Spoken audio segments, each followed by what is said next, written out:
اللہ کے رسول صلی اللہ علیہ وسلم نے ان کے لیے دعا کی تھی، اللہ سبحانہ وتعالیٰ نے ان کو خاص ایک میمورائزیشن کا گفٹ دیا تھا، اور ان سے 5000 پلس احادیث نیریٹڈ ہے۔ یہ اللہ کے رسول صلی اللہ علیہ وسلم کی گیدرنگ میں اور کمپنی میں اپنے آپ کو ڈیڈیکیٹ کر دیتے، اور اکثر و بیشتر ایسا ہوتا کہ ان کے پاس کھانے پینے کے لیے بھی کچھ نہیں ہوتا، اور بھوک کی حالت میں اکثر و بیشتر وہ بے ہوش بھی ہو جاتے۔ Who he was, what was his real name, where did he come from، انہوں نے ایمان کیسے لے کر آیا۔ بسم اللہ الرحمن الرحیم، السلام علیکم ورحمۃ اللہ وبرکاتہ۔ Welcome to the Tales of Faith episode number 6۔ امید ہے آپ سب لوگوں کو اب تک ٹیلز آف فیتھ کی جو سیریز ہے بہت فائدہ مند لگ رہی ہو، اور آپ اپنے فیملی اور فرینڈس کے ساتھ شیئر کر رہے ہوں۔ پریویس ایپیسوڈس میں ہم نے بات کی تھی ریگارڈنگ ریویلیشن، اور ریویلیشن کی بات کریں، اور اس میں اللہ سبحانہ و تعالیٰ کے فرشتے اور اس فرشتوں میں جبرائیل علیہ السلام کے بارے میں ذکر نہ آئے۔ How can that be possible? ہم نے بات کی تھی regarding the first revelation, regarding how magnificent جبرائیل علیہ السلام is, how different angels are there when it comes to اللہ سبحانہ و تعالیٰ، اور کس طرح سے جبرائیل علیہ السلام was responsible for teaching all the prophets whatever اللہ سبحانہ و تعالیٰ want to communicate with the prophet as well as with messenger صلی اللہ علیہ وسلم۔ ہم ریویلیشن کی بات کرتے ہیں تو یہ بہت ضروری ہے کہ ہم ان پرسنالٹیز کی بات کریں، ان اشخاص کی بات کریں، ان شخصیتوں کی بات کریں جنہوں نے ایک بہت امپورٹنٹ رول پلے کیا رسول اللہ صلی اللہ علیہ وسلم کی زندگی میں۔ ہم اکثر و بیشتر کچھ لوگوں کا کافی ذکر کرتے ہیں، کچھ لوگوں کو بہت پرومیننٹلی جانتے ہیں، لیکن ہم ان کی زندگیوں کے بارے میں نہیں جانتے۔ انشاءاللہ تعالی آج ہم ذکر کریں گے ایسی ہی ایک پرسنالٹی جو رسول اللہ صلی اللہ علیہ وسلم کے صحابی ہیں، اور انہوں نے ایک بڑی ہی آڈ سچویشن میں رسول اللہ صلی اللہ علیہ وسلم کے پر ایمان لائے، اور ہم اس کے بارے میں بات اس لیے کر رہے ہیں کیونکہ جب ہم بات کرتے ہیں قرآن کی، ہم جب بات کرتے ہیں وحی کی، تو آج ہمارے زمانے میں لوگوں کا ایک مسکنسیپشن ہے، غلط فہمی ہے، اور اللہ سبحانہ و تعالیٰ بھی اس کو قرآن میں ذکر کرتے ہیں کہ بے شک جو لوگ نے کفر کیا اللہ سبحانہ و تعالیٰ کے ساتھ، وَيُرِيدُونَ أَن يُفَرِّقُوا بَيْنَ اللَّهِ وَرَسُولِهِ، کہ وہ اس بات کی تمنا رکھتے ہیں، وہ اس بات کو چاہتے ہیں کہ اللہ اور اس کے رسول کے بیچ میں ایک تفریق کر دیں، جبکہ اللہ سبحانہ و تعالیٰ ہی ہے جس نے وحی بھی بھیجی ہے، اور اللہ سبحانہ و تعالیٰ نے اللہ کے رسول صلی اللہ علیہ وسلم کو بھی بھیجا ہے، اور یہ دونوں ایک ہی چیزیں ہیں۔ اس لیے اللہ سبحانہ وتعالیٰ جب قرآن میں کہتے ہیں کہ اِنَّا نَحْنُ نَزَّلْنَا الذِّكْرَ وَإِنَّا لَهُ لَحَافِظُونَ، کہ بے شک ہم ہی ہیں جس نے ایک ذکر کو بھیجا ہے اور ہم اسی کی حفاظت کریں گے، تو ابن حزم رحمہ اللہ فرماتے ہیں کہ اس میں وحی خفی اور وحی جلی دونوں موجود ہیں، میننگ وہ وحی جو ہم قرآن میں تلاوت کرتے ہیں، اور وہ چیز جو اللہ سبحانہ وتعالیٰ نے رسول اللہ صلی اللہ علیہ وسلم کے اوپر نازل کی جو قرآن میں شامل نہیں ہے، کیونکہ قرآن ان اٹ سیلف ایک ریویلیشن ہے، اور اس کے آرڈر کی بھی اللہ کے رسول صلی اللہ علیہ وسلم کے اوپر انسٹرکشنز نازل ہوئیں، وہ بھی وحی کے فارم میں ہوئیں، and they are multiple incidents mention in the قرآن جو اس بات کی طرف پوائنٹ آؤٹ کرتے ہیں کہ اللہ کے رسول صلی اللہ علیہ وسلم کے اوپر قرآن کے علاوہ بھی وحی نازل ہوتی تھی۔ تو جب ہم بات کرتے ہیں قرآن کو پروٹیکٹ کرنے کی، ہم قرآن کے پریزرورز کی بات کرتے ہیں، قرآن کو پہنچانے کی بات کرتے ہیں، قرآن کے بارے میں کہ اس کو کس طرح سے پریزرو کیا گیا، اس کو محفوظ کیا گیا، تو ہم اللہ کے رسول صلی اللہ علیہ وسلم کی احادیث اور اللہ کے رسول صلی اللہ علیہ وسلم کے اقوال کو محفوظ رکھنے والے کے بارے میں بھی ذکر کرتے ہیں، اور ان سب میں ایک بہت بڑی امپورٹنٹ پرسنالٹی ہے، وہ ہے ابو ہریرہ رضی اللہ عنہ کی۔ اور ابو ہریرہ رضی اللہ عنہ نے ایک بہت امپورٹنٹ رول پلے کیا، اور اللہ کے رسول صلی اللہ علیہ وسلم نے ان کے لیے دعا کی تھی، اللہ سبحانہ تعالیٰ نے ان کو خاص ایک میمورائزیشن کا گفٹ دیا تھا، انشاءاللہ تعالیٰ اس کو بھی ذکر کریں گے، اور ان سے اکثر و بیشتر 5000 پلس احادیث نیریٹڈ ہے۔ یہ اللہ کے رسول صلی اللہ علیہ وسلم کی گیدرنگ میں اور کمپنی میں اپنے آپ کو ڈیڈیکیٹ کر دیتے،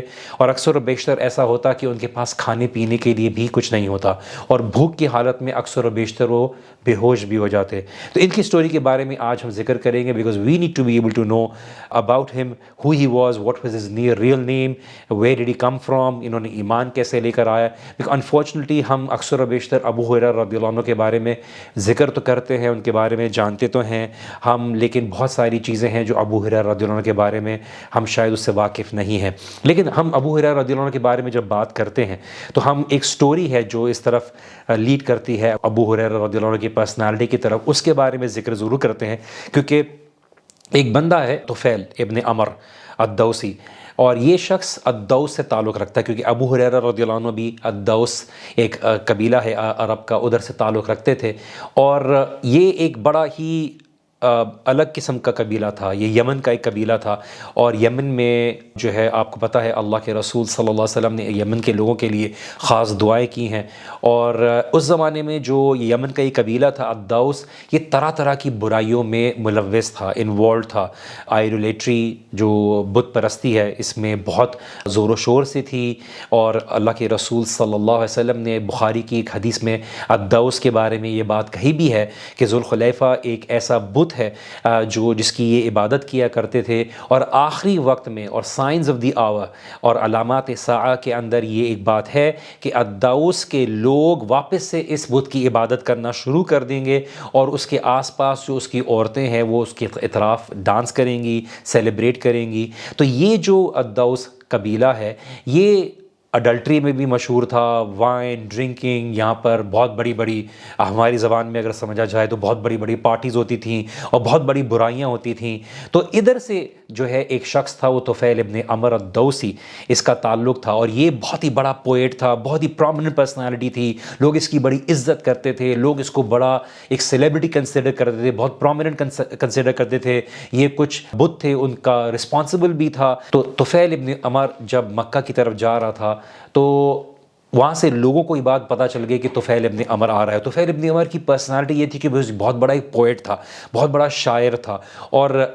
جو الدوس کے لوگ تھے اپنے بہترین پوئٹ کو بھیجتے تھے، کیونکہ جب ایک پوئٹری کا کمپٹیشن ہوتا تھا اور بہت بڑے بڑے پوئٹ ایک جگہ جمع ہوتے تھے تو وہ اپنے بہترین پوئٹ اور شاعر کو بھیجتے تھے۔ تو مکہ والوں کو پتہ چل گیا کہ طفیل ابن عمر جو ہے وہ آ رہا ہے، اور ادھر جو ہے ان کی ویلکمنگ کے لیے تیاریاں ہوئیں۔ تو ایسے ہی موقع پر لوگوں نے یہ بات کو ڈیسائیڈ کیا کہ رسول اللہ صلی اللہ علیہ وسلم کی جو تعلیمات ہیں اس کو چھپا دیا جائے، اس کو نہ پتہ چلے کہ رسول اللہ صلی اللہ علیہ وسلم نے اپنی نبوت کا اعلان کیا ہے، اور اس بات کا اعلان کیا ہے کہ ایک ہی اللہ کی عبادت کرنی چاہیے۔ تو ابو جہل نے راستے میں طفیل ابن عمر کو میٹ اپ کیا، اسے پکڑا اور اسے بتایا کہ دیکھو تم جا رہے ہو مکہ کی طرف، بس ایک بات کا خیال رکھنا کہ ایک شخص ہوگا محمد نامی صلی اللہ علیہ وسلم، اس کی باتوں میں نہیں آنا، تو اس کی طرف دیکھنا بھی نہیں، اگر اس کی بات تمہیں سننے کو ملے تو اپنے کانوں میں جو ہے نا روئی ڈال دینا، اور بالکل اس کی طرف دیکھنا نہیں۔ اور یہی بات بڑی سبحان اللہ بڑی امیزنگ ہے، کیونکہ اللہ کے رسول صلی اللہ علیہ وسلم کو جب کوئی دیکھتا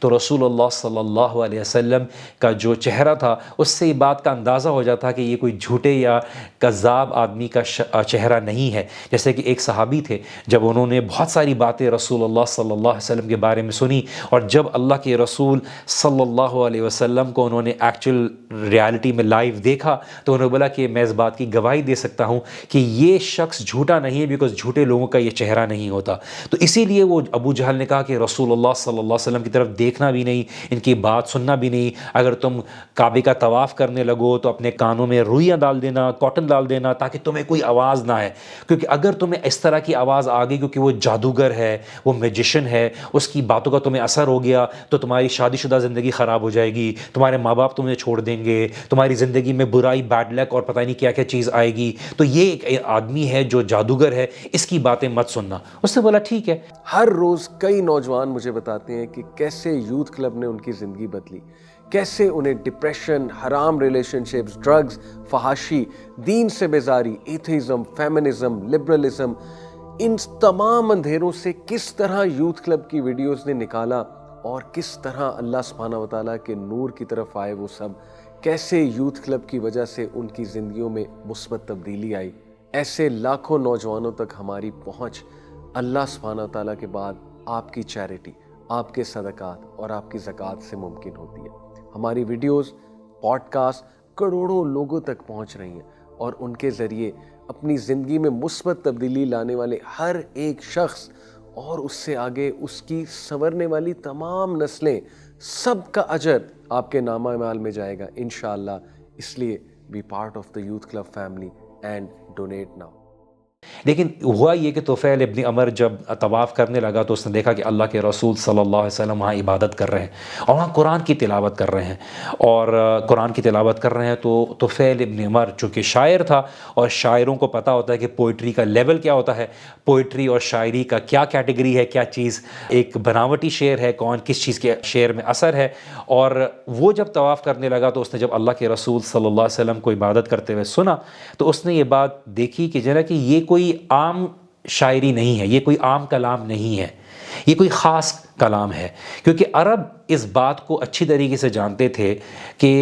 جو شاعری ہے وہ اور اللہ کے کلام ہے، اس میں کیا فرق ہے۔ اسی لیے جب کعبے کی دیوار کے اوپر وہ 11 جو اشعار تھے، جو مشہور اشعار تھے یا 7 جو اشعار تھے، اس کو جو وہ لگاتے تھے وہ اس کو ایک رسپیکٹیبل ہائٹ دیتے تھے، اور انہی شاعروں کی جب اشعار جو لگائے جاتے کعبے کے اوپر اور جب ان کو سورہ طٰہٰ یا اس طرح کی سورہ رحمان یا اس طرح کی اللہ کی کلام اور آیات سنائی جاتی تو وہ کہتے ہیں واللہ اللہ کی قسم یہ کوئی عام انسان کا یا کسی انسان کا شعر نہیں ہے، یہ صرف اور صرف رب العزت کی طرف سے آ سکتا ہے، کیونکہ ان کو یہ بات پتہ چل جاتی کہ انسان کے کلام میں اور خالق کے کلام میں کتنا بڑا فرق ہے۔ انفارچونیٹلی آج ہم عربی زبان نہیں جانتے اور عربی زبان سمجھنے کی کوشش بھی نہیں کرتے، اس کی وجہ سے ہمیں عربی زبان میں قرآن کی خوبصورتی اور اس کے کلام کے ڈیپتھ کو اور اس کے الفاظ میں اللہ سبحانہ وتعالیٰ کے چناؤ کو ہمیں سمجھنے کی ایک محرومی محسوس ہوتی ہے،